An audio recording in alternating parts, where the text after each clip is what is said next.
famous Japanese story where this dragon covers about 7 or 8 hills.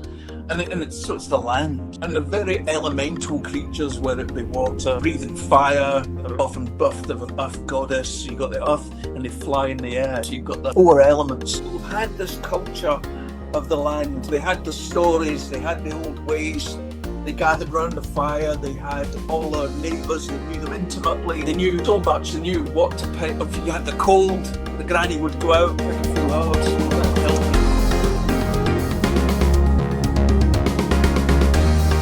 you. Dave, welcome to the World XP podcast. How you doing today? Hello, Eric. I'm glad to be here and I'm good, man. I'm good. Awesome. Do you want to do a quick intro for the people, kind of who you are and what you do, and then we'll do the question from the last guest as tradition and hop into the rest of it. But the floor is yours. Okay, cool. So I'm a craftsman. I live in Scotland. I work in the UK. For nearly 30 years, I've collected and carved stone from across Scotland. Celtic, Viking, Pictish, all kinds of different designs.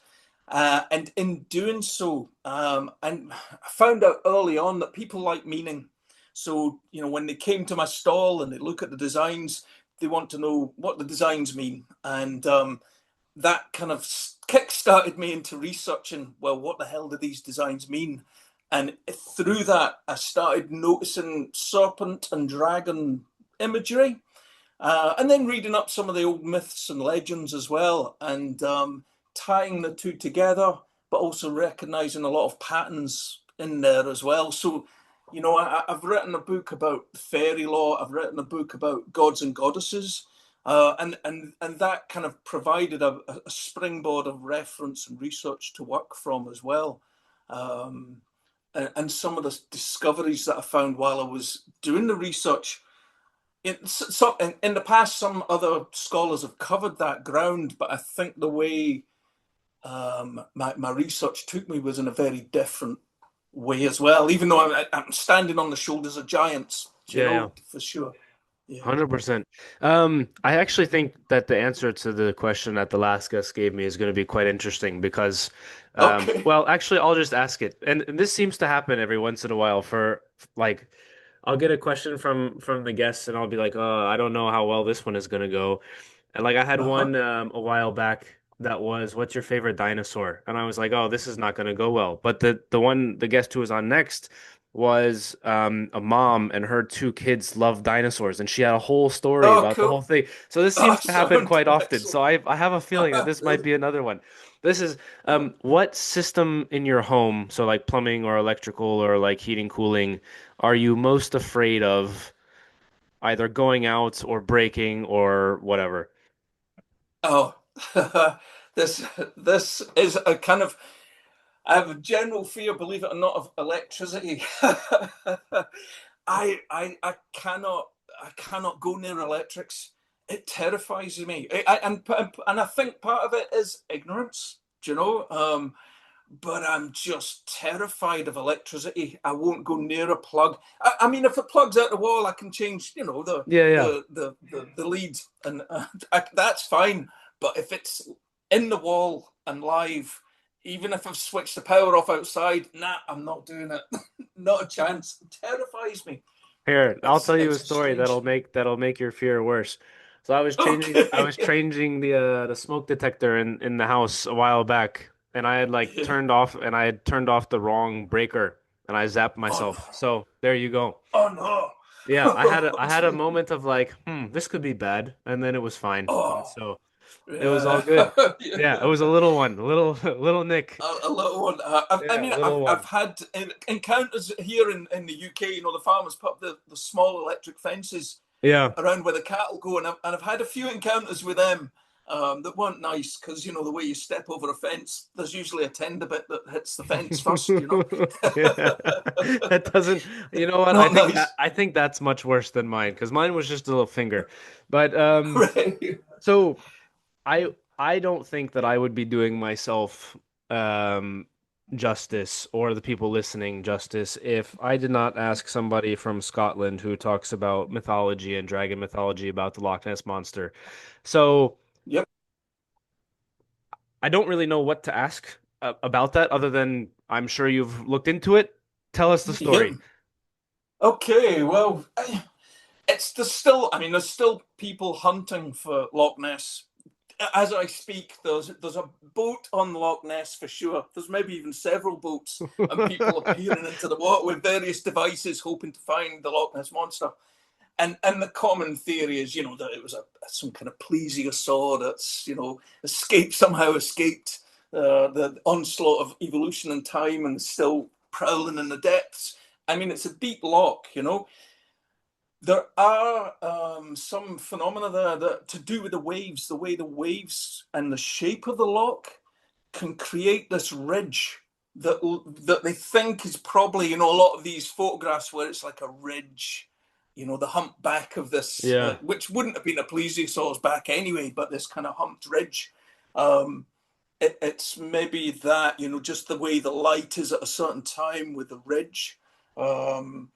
But then, interestingly enough, there's a book it's St. Columba. When St. Columba came from Ireland, he kind of ran away from Ireland and he started converting the Picts to Christianity, trying to get them away from the pagan ways. And there's an old myth that now, if I remember rightly, he confronts a monster that lives in the water and subdues it. It's like a giant serpent. It's basically a dragon kind Yeah. of prototype. So that's the old myth. Now, you can actually look at there's old Pictish carvings from the 7th century to the 4th century AD. And in these designs, you'll see a lot of serpent kind of creatures with, fearsome heads and fishy wee tails. And there's another kind of beastie that I've actually written articles about that they say it's an elephant. It is so not an elephant. It's this aquatic creature. It's no way it's an elephant. Anyway, it's likely that these were kind of spirits or deities relating to lochs, wells, rivers. And so that's probably where this myth comes from. But there again, you never know. There might be a big, a big plesiosaur So you're in the saying there's a loch. chance. You're saying there's a chance. Exactly. And of course with that one of the famous kind of bathtub photograph that when everyone they did like the hoax in the bathtub or whatever, people were like, "Oh, look, Yeah. there it is." And then there's been all sorts of movies and stuff. I remember there was like a Scooby-Doo episode Yeah. about it and all sorts. Yeah. But okay, so talk. I want to start kind of at the stone carving came first, right? If I remember correctly. So Yeah. how did Yeah.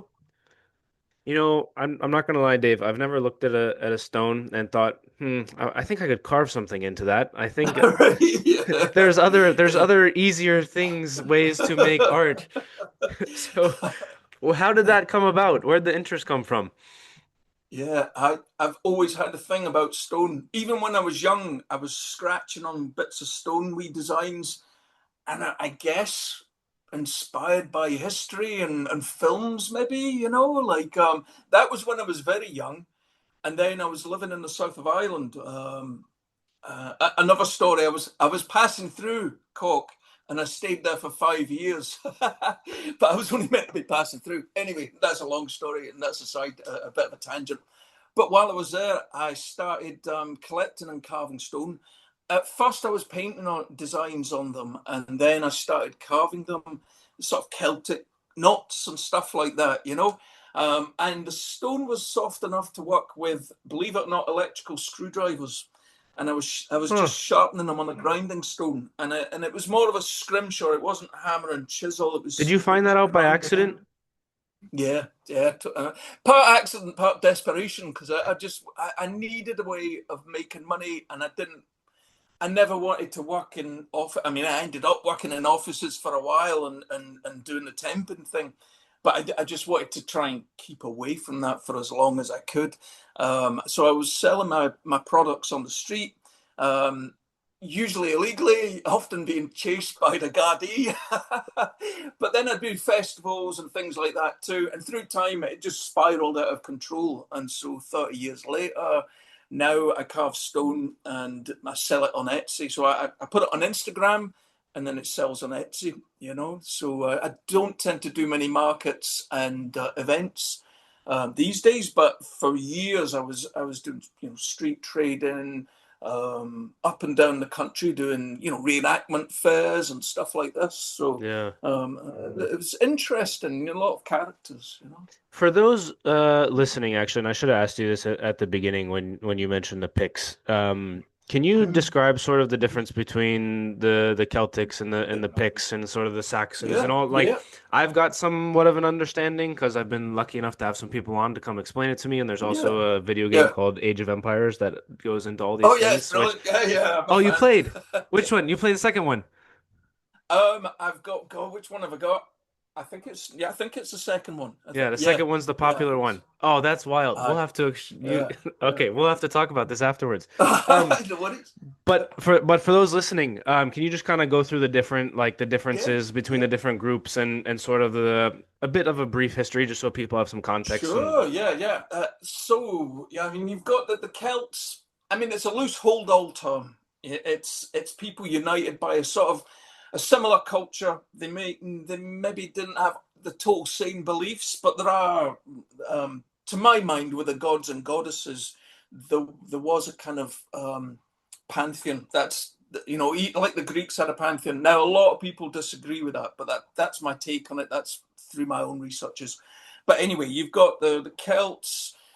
They kind of they emerge out of earlier cultures, but by I guess around, you've got the Celtic period split into two different periods based on the artwork that they found. So there's Latin and there's Hallstatt, and those names are just basically where they found certain artifacts of a style that they found in other places as well. So they have these two periods.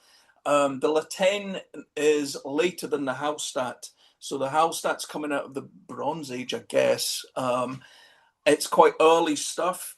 And they had big power centers in Europe mainly, but their artwork, you know, you find Hallstatt pieces in Ireland. You find them in Slovenia and places like that, Hungary. And the same with the Latin stuff, which is later. So you've got this culture throughout Europe. Now, the Picts are Celtic of origin, but they just spoke a slightly different language. Because, you know, over time, the different groups of peoples, the language changes. So you get, like, in Ireland, you've got the sort of Gaelic speaking, which is slightly different than the Brythonic Celtic, who are your modern day Welsh. So, in which, you know, if you listen to the Irish Gaelic or the Scots Gaelic, Gaelic, sorry, because there's nuances in the pronunciation there too that I always get wrong. But the difference between Welsh and Gaelic, it's quite extreme. But there are still similarities even in the language. And the Celts are kicking about for ages. I mean, even your Highlanders, like your Bonnie Prince Charlie's mob, you know, they're still counted as Celtic. They're still living quite a Celtic lifestyle, even in the 1700s, before the sort of, you know, their culture's destroyed and decimated, basically. Same in Ireland too.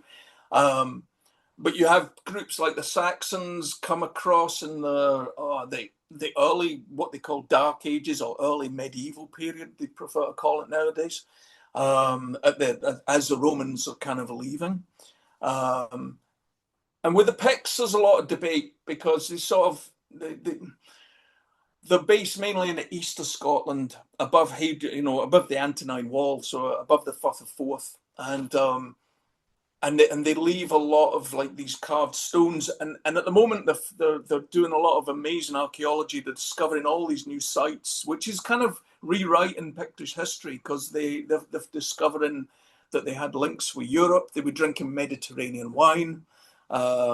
And of course, then they were trading with the Romans, but they were also knocking the hell out of them and stealing stuff from across Hadrian's Wall, you know, so that there was quite a bit of raiding went on too.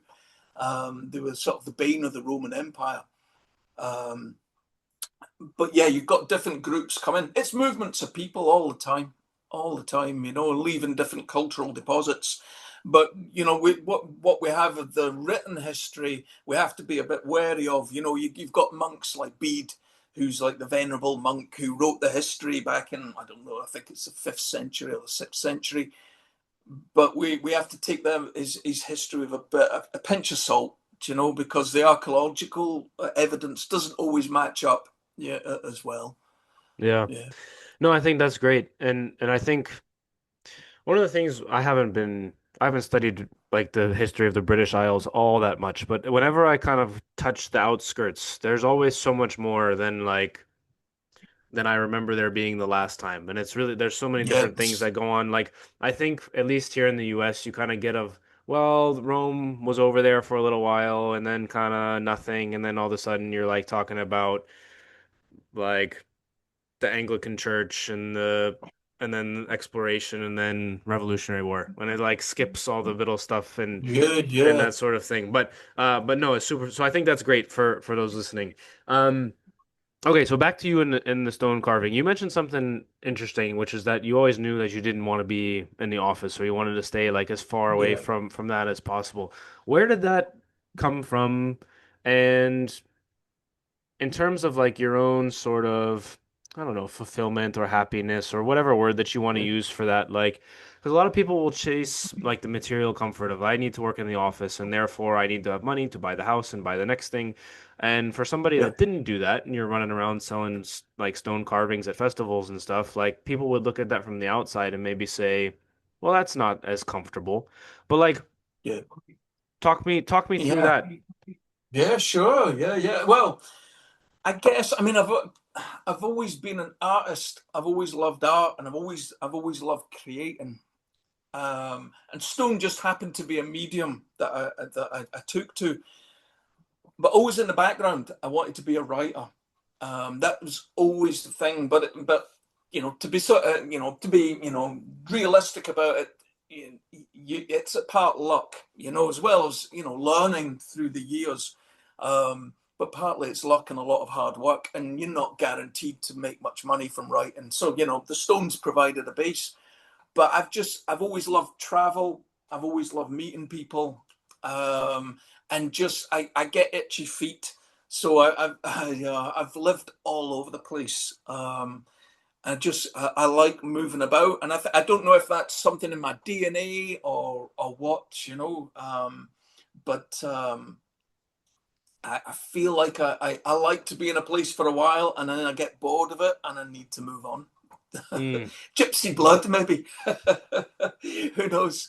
But maybe. funnily enough, in our history on my mother's side, we did have the guy was in the merchant navy, and this would have been in the 1700s, and he actually left a written, like a diary. It's only a few pages, but I mean, he was in naval battles and stuff like this. But he travelled all over the world in the merchant navy at the time, which was a bloody hard life, So, but as you were saying, that like maybe people's perception of the way I live my life is hard. I think I've had it quite easy. I see people who have families. I chose not to. I've had many girlfriends, and sometimes I've been kidnapped by women and stayed. But I've never put down roots. But I think that's just everyone's got their own kind of way of doing things. But I see people who are like that, friends of mine who have families, and I think that's the harder route. Definitely, I think because of responsibility and in this day and age as well, there's a lot going on. So I'm always in awe of people who choose that path. It's just different paths. It's just different ways. For me, it wouldn't fulfill me. I think partly as well, I'm too bloody selfish, but I think also maybe a diminished runs of responsibility or something, as well. So Yeah. yeah, Well, where so like what brings you the enjoyment then from like you give somebody a stone carving and you see them like it or yeah. or do you enjoy the process of deciding what you're gonna Oh, like draw it's or carve or like how totally. does that work for you? Yeah, you've hit the nail on the head there. It's a process. I think if you talk to most folks who are involved in some kind of creative endeavor, it's the process that's important. Even writing a book, you can write the book and you finish it, and then you've got to struggle to try and get it published. But the thing is, see when you finish the book that there's this sense of satisfaction. And a lot of the time we're writing for ourselves to understand something. I found that with the non-fiction books. It was, with the dragons and the book about the fairies and the book about the gods and goddesses. Primarily, it was so I could understand what's going on here. Why did, what did they believe and why? So it's kind of, you're unmeshing this tangle of the research it's a voyage of discovery. That's the whole Mm. thing. And with even carving a stone, I've got one here. Even carving the likes of that. Don't know if you can see that, Yeah, yeah. but like there's a process from taking a stone, from sketching design onto the stone, and then working into the stone, and then just kind of polishing it down a wee bit.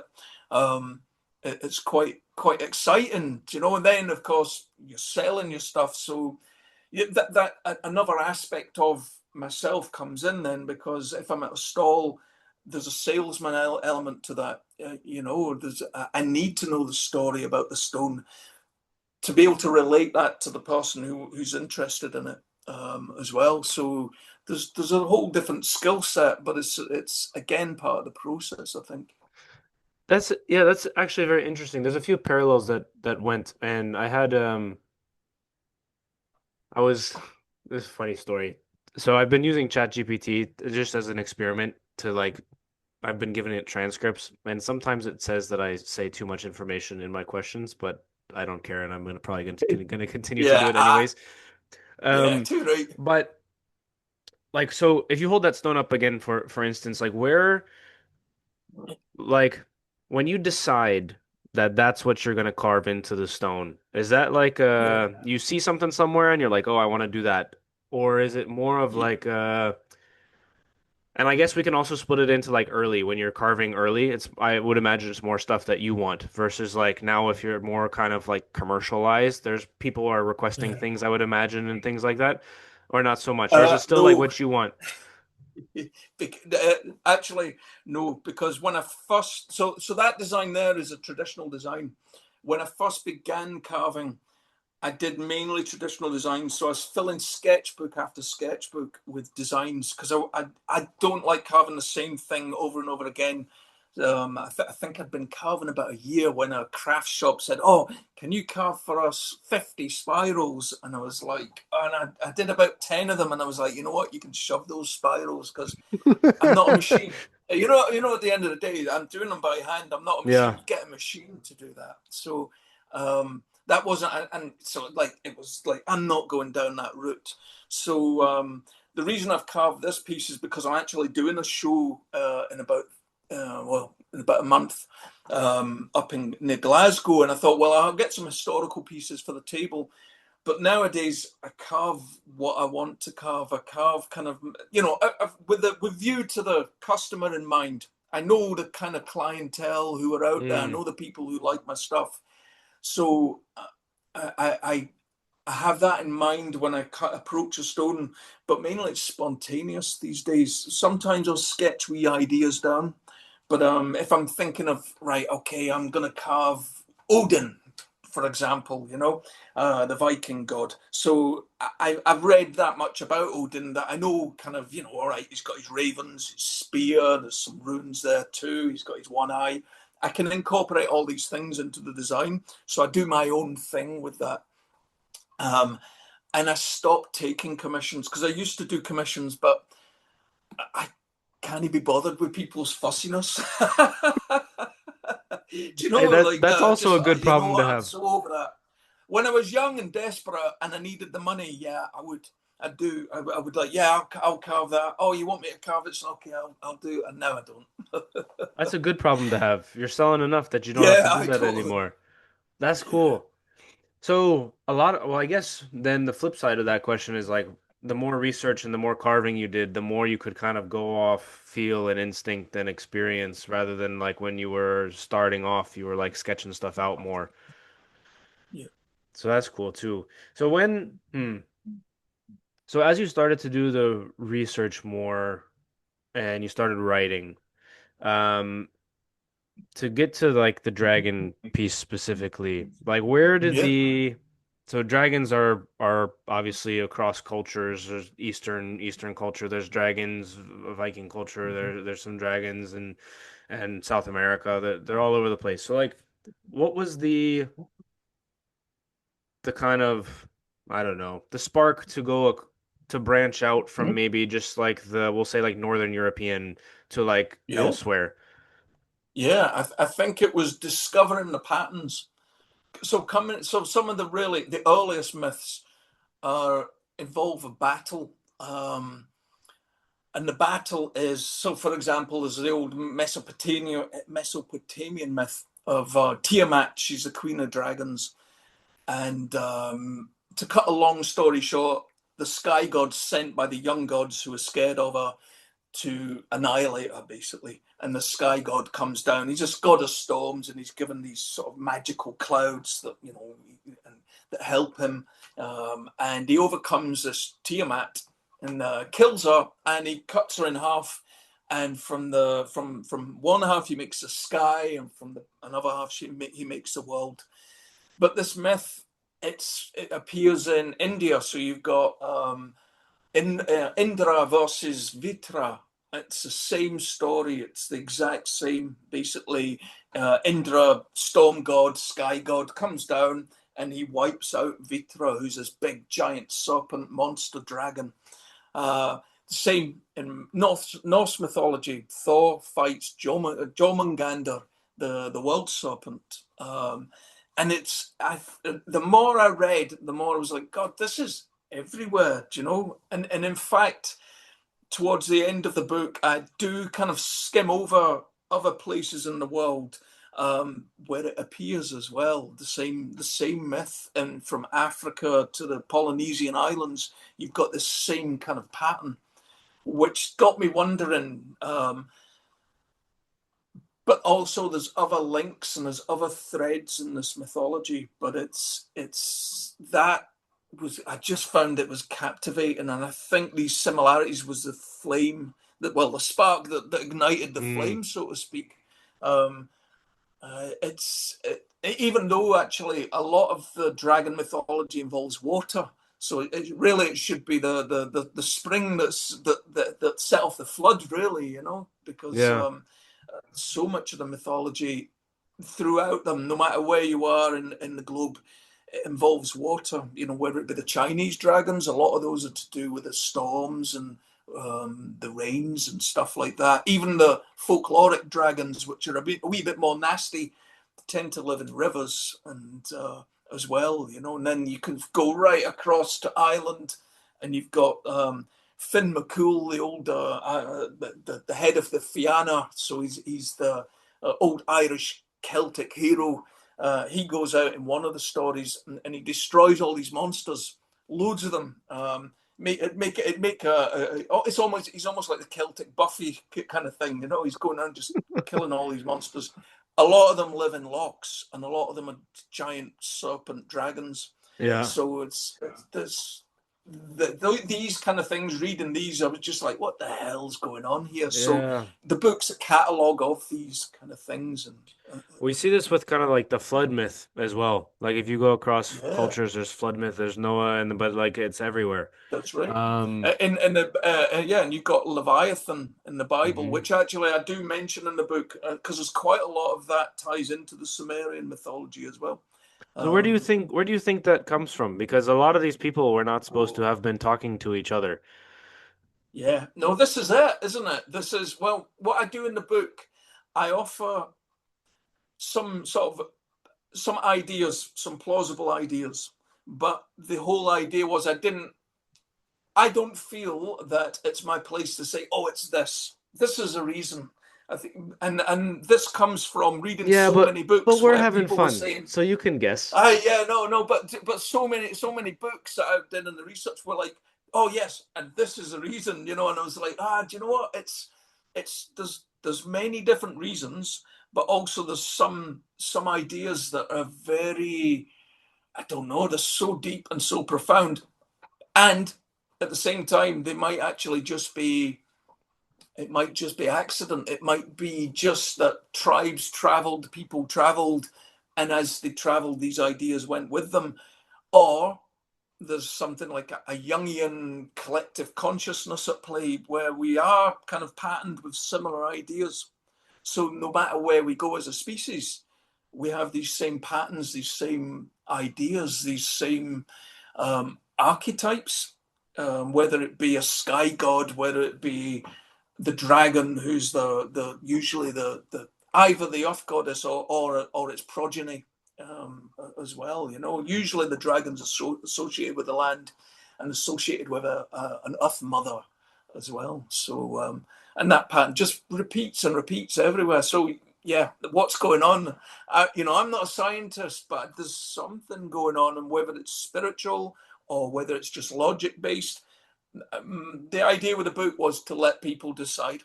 Give them the information, give them the evidence, give them the possibilities, and also, there's a lot of quite esoteric flowing stuff as well. Which directions you could take it, but I'll let folks decide. Yeah, but surely you have one that you find the most compelling. Oh yeah, totally. Yeah. Well, I go for the archetype. To be honest, I do think it's something that's within us as a species, which I find lovely, because I like the idea that we're different. Yeah, although we've got these cultural differences, but essentially we're the same. Like that we're wired the same way. And yeah, if you take a human being apart and you look at all the bits, we've kind of more or less got all the same bits, the brain, the lungs, like the heart and stuff, and other stuff flows through there, whether you believe in spirit or soul or whatever too, so yeah, I like the dragon as an idea of a uniting principle.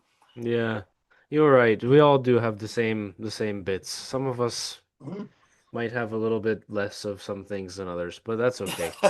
No, I joke. I'm with you there, Eric. I totally, but I didn't want to say. I shouldn't say these things out loud, but it's too late. It's already there.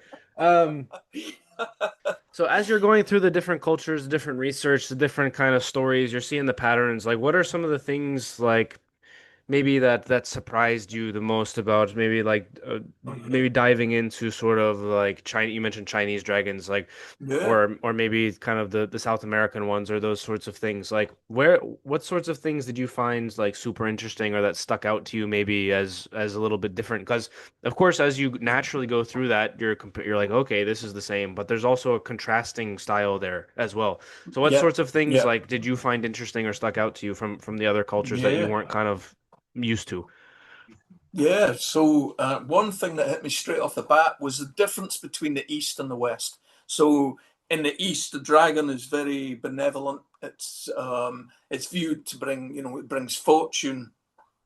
It's not an evil baddie. Yes, you have some folkloric stories that are a wee bit later on, but the legends, which are much older, the sort of legendary mythical dragons, they're usually benign.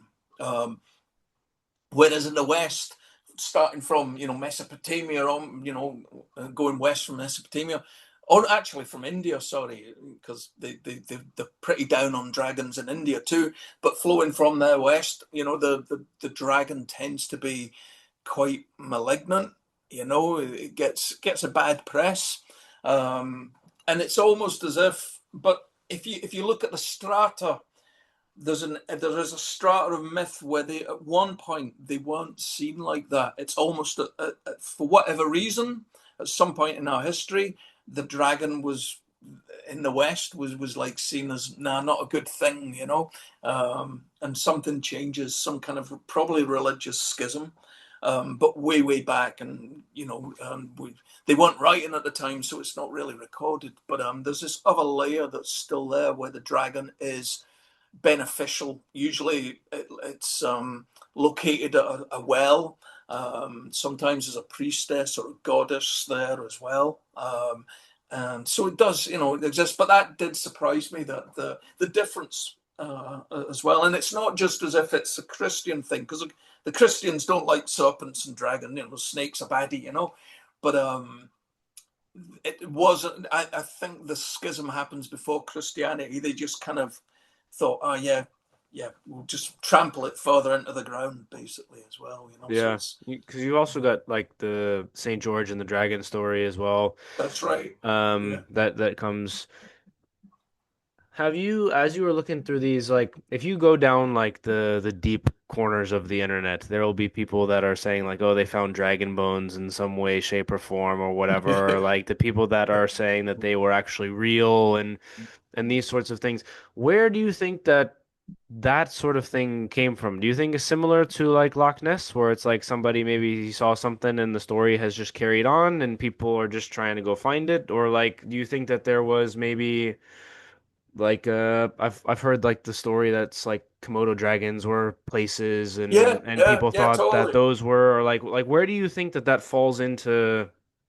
I don't Yeah, know. Like I think it's what do you part of it, think? Eric. Totally, I think it's part of it. I think there's an element of all the dragon lore that is rooted in these giant lizards, or even finding dinosaur bones. Imagine if you didn't know the history of the world, if before Darwin and all them guys, and you came across this skull. Well, what's it going to be but a dragon? Do you know that your only reference is a dragon? You find your medieval bestiary and you flip through the pages. Well, it doesn't look like a griffin. It's not a hippocampus. Oh, dragon! It looks like that. So you probably go, ah, it's a dragon. Um, so there is definitely, like in fact, I think Marco Polo. I tried to find this reference, but I'm sure it's Marco Polo, and I couldn't find it when I flipped through his book. But I'm sure one of the old travelers. There's an excerpt in his book where basically he goes hunting dragons, and and obviously giant lizards of some description. Um, and it's quite a nice description too. It's quite humorous, But they obviously believed they were hunting dragons, even though they were big lizards as well. So yeah, there's this definite practical, realistic side to it, and coupled with that, you've got this kind of esoteric side too, as well. I mean, when I wrote the book, I had to tie in serpent lore with the dragon stuff because the two kind of go hand in hand, or they entwine.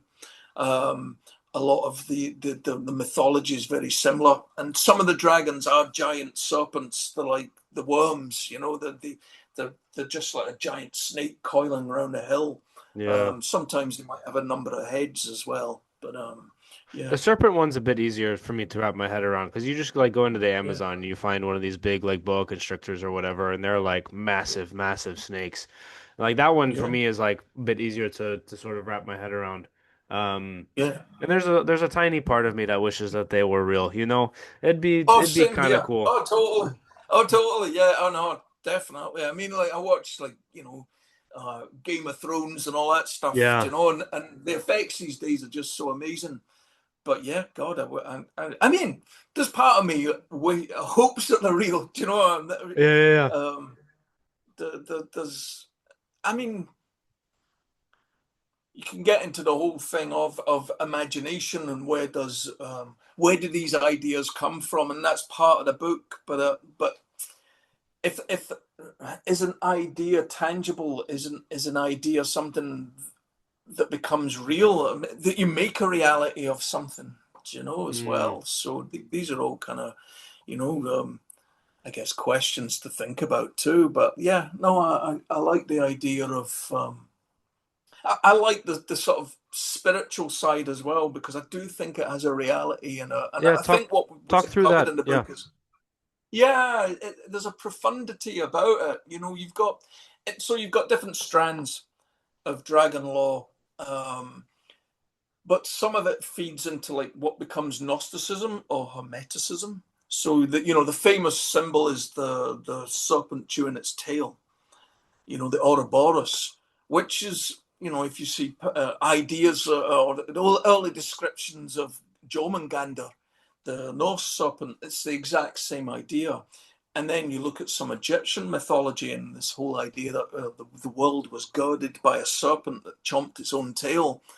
Um, and then you have these sort of cosmic serpents, these sort of that there are sometimes they represent time. Um, Sometimes they're involved with deities that are associated with time. Like there's a deity called Ion, and he's wrapped in this serpent that represents time. For me personally, I think these are they're almost again archetypes. They're kind of almost like poetic metaphors to try and explain stuff, to explain really important principles.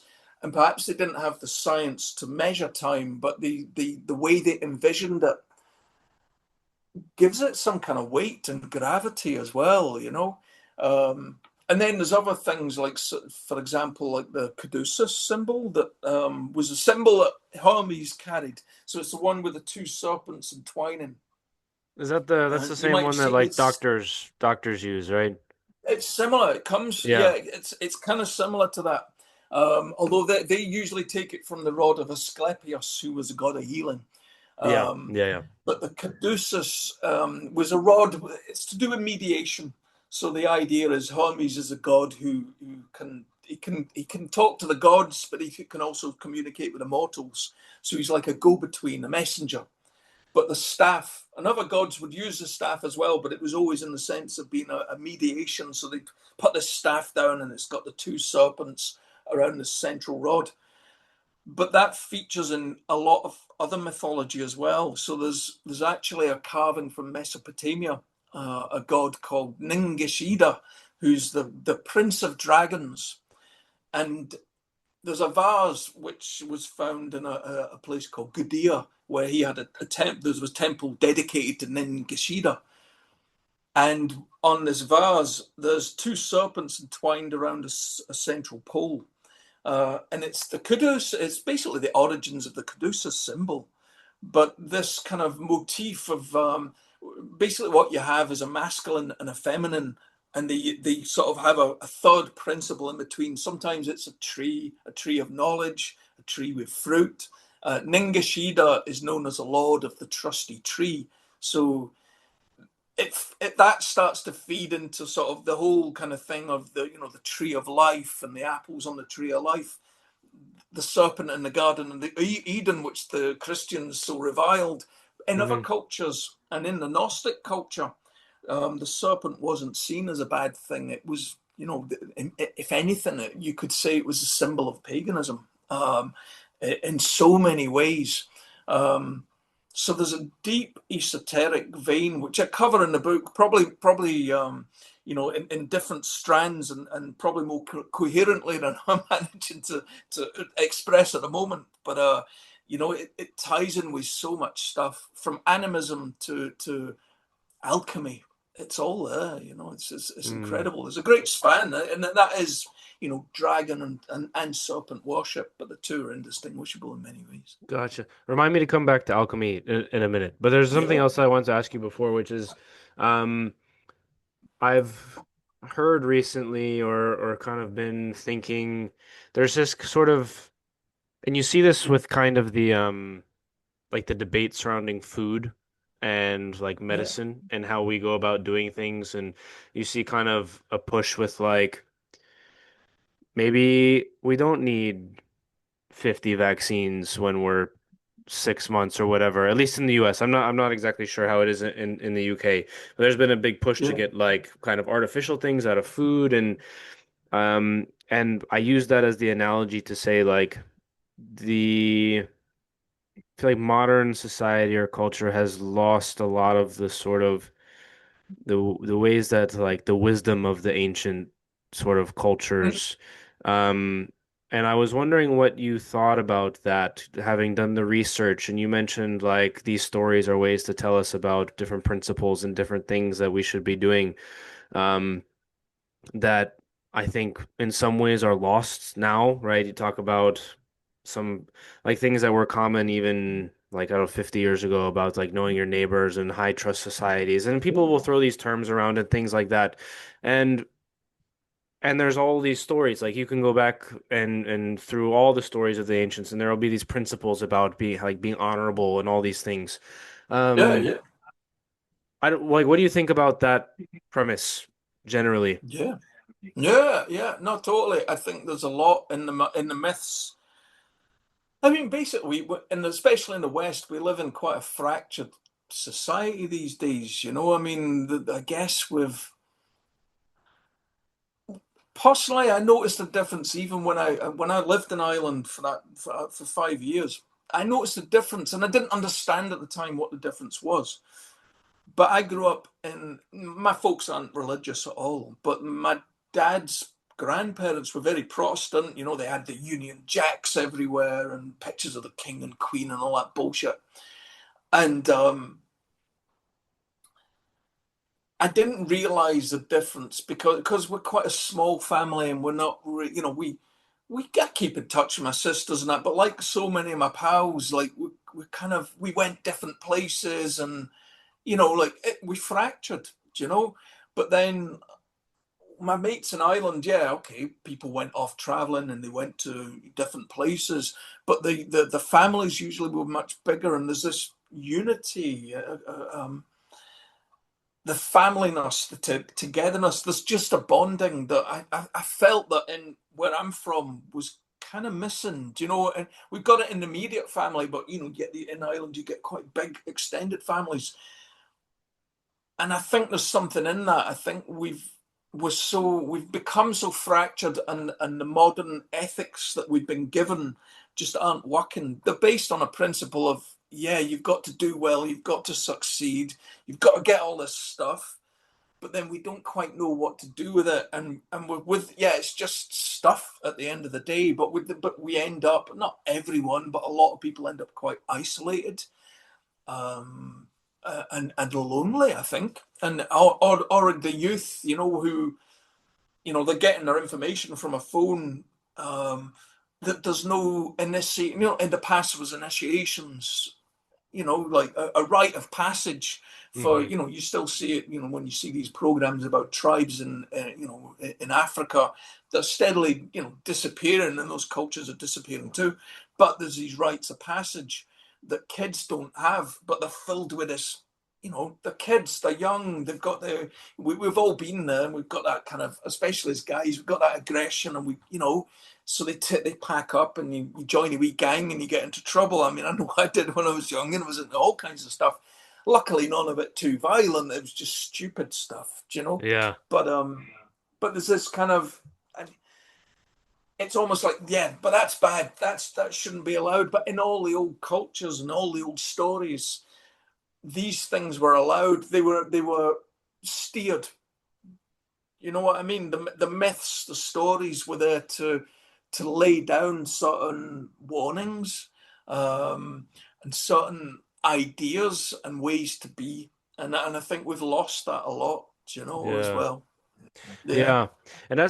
And I realized as you were talking that I didn't finish the thought on the food and the medicine and stuff, which is like we just think that our way is better because it's newer. Yeah. And Yeah, totally. that's like to sort of finish the thought. And like that might be true, but it also might not be true.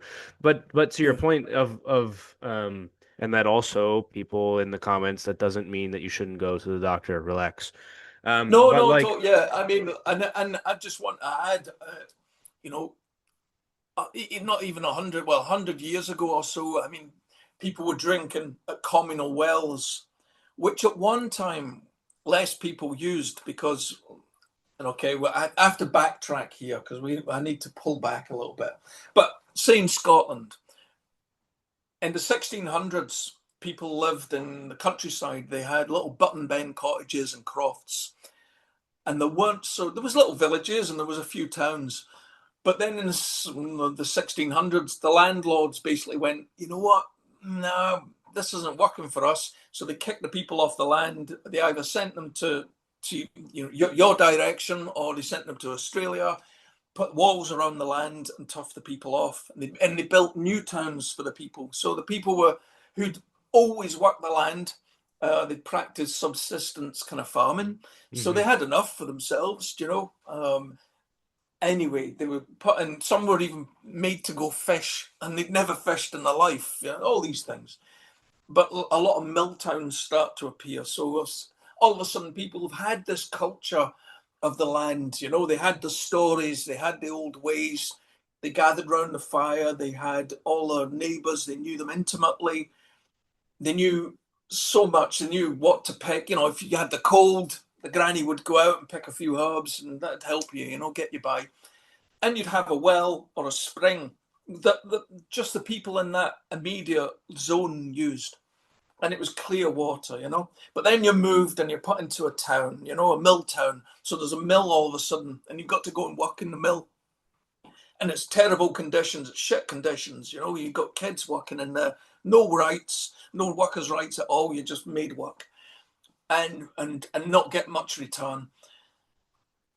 But of course, now you're in a built environment, surrounded by strangers, and your little water source, your little well, your spring, is used by hundreds of people, and people start dying. You get cholera, you know, you get these big epidemics of disease from the well. Now, progress, they figure out what's happening. They figure out there's some virus, some bacteria in the well, and they cure that, which is a good thing. You know, so Yeah, science yeah. has application, but the problem is it's an application that was put in place because society went kind of pear-shaped. It was heading in a different direction. So we lost that kind of rural lifestyle, which wasn't, you know, it was hard. You know, it wasn't all, you know, flowers and you know, Disney and little things floating by. You know, it was a tough life. But the people knew where they knew the place, and they knew the place within the world that was around them. You know, and I think that's the thing. So yeah, I'm the same with modern science, with vaxes and stuff. Listen, give me the jag in the arm. If I'm going to a country that's got yellow fever, I want the jag in the arm. I don't give a Yeah. damn. You know, I'd rather be safe. So I celebrate the application of science, and I believe, you know, I love science, but at the same time, sometimes when it's I get the argument against it too. You know, I do think we need to eat less processed food, for example, you know, and we need to be active, you know, Yeah. like take a walk. Do you know what I mean? Get off the computer and take a walk. It's simple as that, like, you know.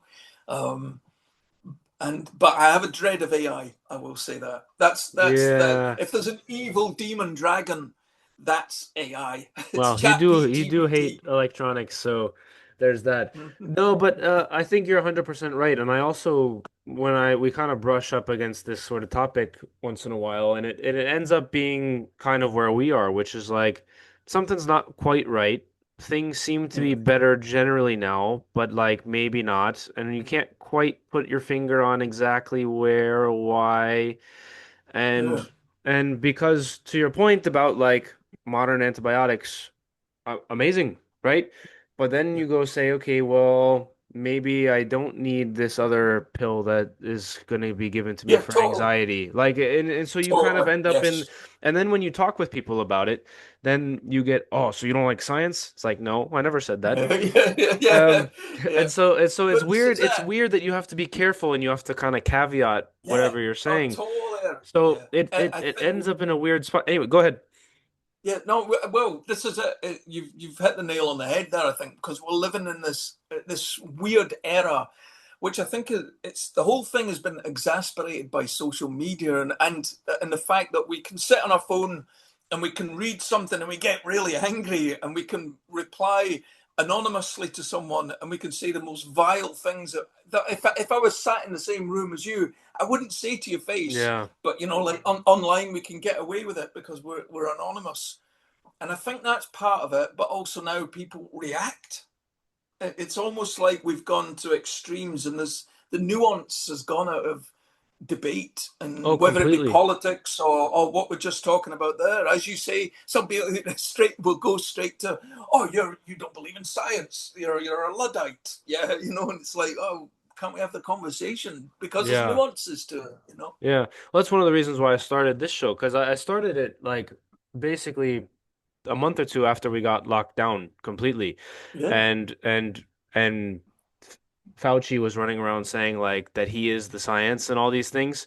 I don't know. I mean, yeah, not we don't have to rehash all that, but like and that was exactly the point. People were like, "Hey, maybe I don't want to put this thing into my yeah, body." And it's like, "Oh, so you hate science." It's like, "Well, that's not really the right Anyways, but the point No, being is like no. that's exactly why one of the reasons why I wanted to start the show. And then I mean, of course, it's evolved since there, but to your point about people online saying things that they would never say to you in real life. So I also do private soccer trainings and I post the videos of those. And there's like a kid doing a drill, and there'll be comments on the video saying that kid sucks, he's terrible, and it's like the kid's Oh, nine, that's and it's like, terrible. right. So of course, and I think in some ways I'm uniquely well equipped to deal with this because I'll respond with something that's actually, you know what?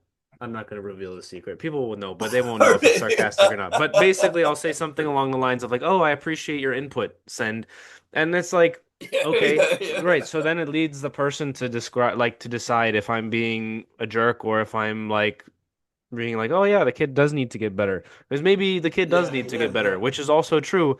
But like also, yeah. like you said, there's no need for that. There's just no need for that at Totally, all. totally.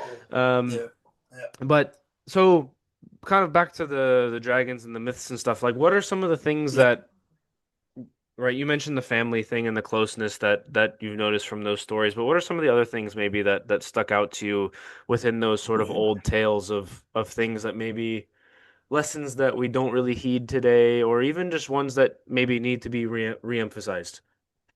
Yeah, well, for one, I would say with the dragon mythology, there's one of the overriding kind of themes through it is it's the dragon's so integral and integrated into the land itself. So a lot of the stories that I mentioned are to do with water, bodies of water, whether it be streams or springs, wells, lochs. Um, but also there are other dragon myths where the dragon is the land itself. Like there's a famous Japanese story where this dragon it covers about 7 or 8 hills, and it's the land, and the very elemental creatures, whether it be water, breathing fire, they're often buffed of an earth goddess. So you got the earth, and they fly in the air, So you've got the four elements, but there's an ecological kind of side to that to my mind, I think they're the perfect symbol to represent, the ecology and these things that we need to take care of, especially water. I mean, at the moment in the UK, I just actually, before you called, I got a beep from a government warning on my phone saying, oh, wildfires, make sure you don't have barbecues and all this kind of thing. So that they've obviously blanket sent that across the country just this evening because it's so dry. Even though it rained this morning, actually. But anyway, it is generally it's dry. For Scotland, it's dry. And then down south, I mean, I see pictures of England's looking very, very deserty. Um, and so the dragon's important. It's vital. It's if you see it as a metaphor, if you see the dragon as representing it's a symbol, a symbolic thing, then it represents the energy of water, of the land itself, and it's so important. We need water to survive. It's so vital for our survival. Without it, we're doomed. So, in that respect, I think it should be an emblem and a symbol for environmentalism. Which is, whatever we think, whatever our politics are. I mean, we're seeing firsthand now that the weather's changing. Like for people who deny that there's climate change is just like we have pools up here called curling pools, and you can look at a map and you'll find these little curling pools, curling ponds. They're called curling ponds. They never ice over these days, but in the 50s there was teams of people playing curling on the every winter. They'd have teams and they'd play sport all around the country. So the climate's changed because they don't do Yeah. that anymore. They have to go to indoor centres to do the curling. So there's no denying it. So that's where I think the dragon mythology, if we read it and it's almost revitalized the dragon mythology and reread it with that kind of the environmentalism in mind, I think it becomes quite profound. There's a lot of myths, where it's like, oh, keep the dragon down, they slay the dragon, and I touch upon this in the book, but I try and turn it on its head because this is the problem. You know, the dragon slayer is like that thing that we're doing all the time. We're trying to push nature aside and build a car park on in a green space, etc., etc. Do you know, Yeah. it's you can see it in that way where and the dragon represents the earth. It's the product of the earth goddess, the earth mother, in so many of the myths. And I think the dragon should be, it's an endangered species. We need to we need to protect Yeah. Yeah. The climate change point, I think, at the time that this releases, the episode that had just gone out, we talked about that quite a bit. And I think to your point, yeah, there's no denying that there's been a shift. I think what gets people kind of going, at least, or the debate is like, all right, so humans have clearly had an impact, but I think it's like how much and to what extent and to like because also if you like zoom out on the shifts and like the ice ages and the different like times around Earth, there's like the Earth's climate will shift on its own as well. And Oh so yeah. it's like where's the balance of that? And I think I don't know, maybe somebody's done that study, but it hasn't gone viral on Twitter, so I haven't seen it. I don't know. But like Fair but enough. but instead of like us coming to the table to actually sort of sort that out because like let's say this is the hypothetical that always runs in my mind, right? Which is like if it's 100% human caused, why are like we're not doing anything about it because why? Maybe it hurts the big oil companies or whatever. But if it's Yeah. like maybe more Earth on its own sort of thing, and humans with a little bit, like, hey, maybe we should be figuring out a way to like, as Earth goes through the cycle, maybe we don't all end up in a desert, question mark? Like, Mhm. because if and so, but there's no real like, because there would be a different solution set, I would think, to each of those, depending on Yeah. like where the scale is, if that makes sense. And I haven't really Yep. seen that conversation happen. Also, that could be because I don't know what I'm talking about, which is also which is a possibility. But like, there are some people that are talking about different energy forms and all these things. But to your point, it's like no, I don't know. You see like what you're saying in very small pockets of the internet. They're like, oh, go touch grass, right? I'm sure you heard that on Yeah. social media. Like kids that are Ah, very good at video yeah. games, like when they lose, Yeah. they'll tell the other kid to go touch grass because they're like, oh, you're obsessed. But Right. it's a pejorative, yeah. So Right. like I don't know. It's very I don't know if helpless is the right word, but like for me having like I've got some time left on the planet, so I'd like to see things get better, but I don't really see how like Taylor Swift's standing up for the environment and then flying around on her private jet. It's like, okay, well No, totally, me totally. maybe not Yeah. driving tomorrow doesn't do anything. So like Yeah. I don't know. No. It puts it in a weird like mind space, for like Yeah, my yeah, sort of yeah. generation. Yeah. Do you have I thoughts? think it's there's so many different avenues. I mean, from what I understand, like is that the it's obvious that humanity's made an imprint on the climate change, because the graphs in the past are like, this, and then, then you got like the one at the moment's like, what, Yeah, humanity, it's a little bigger. way, It's a little bigger, yeah. like party, yeah, so yeah, I think without a doubt we've had an effect, but I'd sometimes feel like we're on a rudderless ship, you know. Yeah. It's that we're just kind of cruising along, and actually that why the reason that why no one's going, whether it's human fault or nature, we know something's happening, and the reason no one's really getting to grips with it is because it is a rudderless ship. The people that's what always amazed me about conspiracy theories, where you got the Illuminati. It's like, yeah, but no one's in charge really. They can't get it together to do that. Yeah. They're incompetent. They're basically incompetent. And I think over time they've grown more incompetent, and by them I mean the ruling parties in most of our countries. And there does need to be some kind of change, but I don't know what form that takes.